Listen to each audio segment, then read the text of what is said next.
In this video, I'm going to share 3 quick tips about how to think about stance so you can set up in the perfect golf stance every shot. So tip number 1 has to do with stance width. We want our stance to be about shoulder width. So what this means is if we drew straight lines from our shoulder down to our feet, we want our feet to be right underneath our shoulders. So that straight line goes down to our toes. Now on longer clubs, you want to think wider stance. So in this case, we widen our stance just slightly, a little bit more. And now our club or our line would come down to the inside of our feet here. So that line is going to be touching the inside of your toe or the inside of your heel as you draw that line straight down. So longer clubs, slightly wider than shoulder width. For most irons, you can get shoulder width, and then sometimes on wedge shots, we come in a little closer. So if we're hitting chip shots or some short pitch shots around the greens, we might get a little bit closer together in our stance. But in general, you can do pretty well just using shoulder width. So again, just measures our shoulders down to our feet, having a straight line coming down. We want it to go right to our feet. So that's shoulder width and slightly wider for longer clubs like our drivers, our woods, our hybrids. So tip number 2 is going to be weight distribution. So we want to have about 50-50 balance on both feet. So if we have the ball generally towards the center of our stance for our iron shots and most of our wedge shots, and even sometimes with our hybrids, we're going to have that ball just slightly forward of center. So that's ball position, but we want our stance to be more evenly balanced as far as our weight goes. So I've got about 50% pressure on each of my feet here.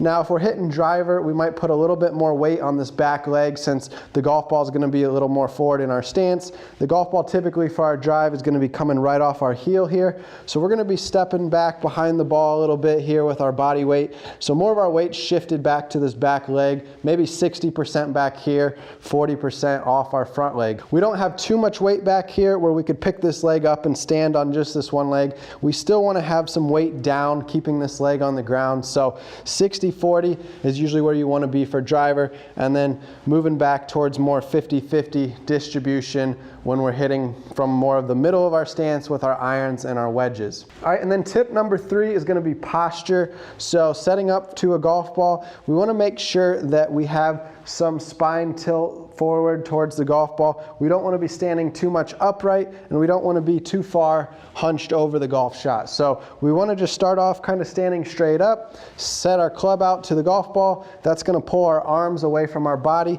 So if I stood here further back from the ball, if I just stood up this entire time and didn't bend over at all, and I tried to reach out for the golf ball, I wouldn't be able to reach out very far. This is about as far as I can go. So now I have to start to bend over in order to get that club to continue going forward to where it can reach that golf ball. So have a little bit of spine tilt to help us reach out to that golf ball. And then we also want to factor in our posture. How much we have to bend over also depends on how far out our arms are reaching out to the golf ball. So for most of the time, we want about 1 hand width here between the butt of our club and our belt buckle. So this is about how far away the club should be from our body when we're hitting most shots like irons and wedges. Now as we start to get to our driver, it's a lot longer of a club, so we might reach our arms out a little bit further away from our body to where they're more on an angle rather than closer in where they're kind of straight up and down. So in that case with your driver, you might have about a hand to maybe 2 hands max. I would say more like a hand and a half. So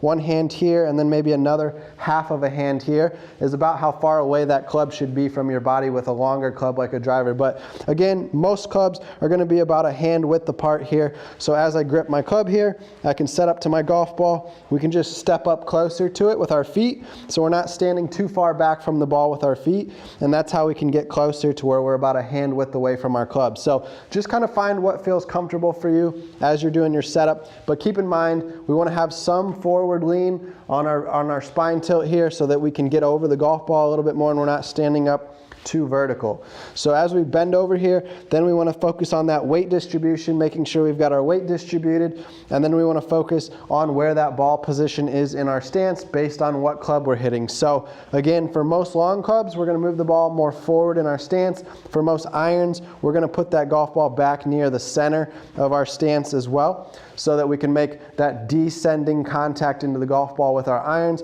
Now for woods drivers, we want it more forward so that we kind of catch it sweeping it off the tee so that we can hit that ball high into the air. But when we're hitting off the ground with our woods and our hybrids, then we want that ball forward of center, but not all the way up to where our driver is. So our driver comes off that front foot heel. Now with woods and hybrids, we want that ball back about another ball length. So somewhere in the middle between center of our stance and that forward foot position where we hit our drives, we kind of want to find the happy medium there. So maybe just a couple balls forward of center is probably a good spot for the hybrids and your woods, so that we can still come in with somewhat of a descending angle of attack and hit that golf ball on the downswing to be able to get it to pop up into the air using the face loft on the golf club. So we're not trying to scoop underneath it, having tilt in our shoulders, hitting up on it with our woods and hybrids. That's just going to lead to the possibility that we chunk behind the golf ball, which we don't want to do. So instead, we need to think more rounded swing,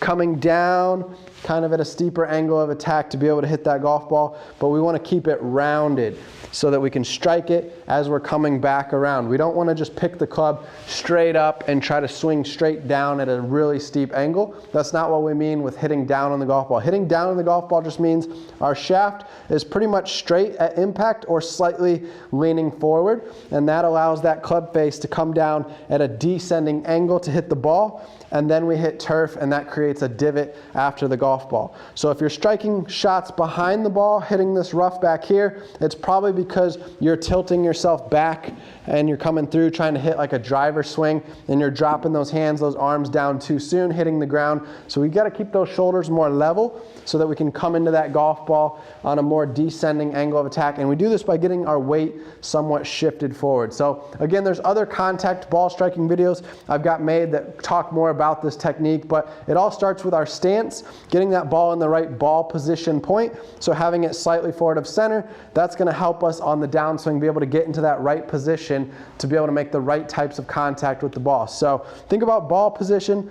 Think about how we have our stance width, shoulder width apart, slightly wider than shoulder width, and then think about some of this posture tilting forward to be able to reach our golf ball. And then think about how we distribute our weight, 50-50 for most of our golf shots, maybe slightly more on our back leg for some of our longer clubs like our driver and our woods. All right, so keep those tips in mind. That's a simple way to think about the stance when you're setting up to hit a golf shot.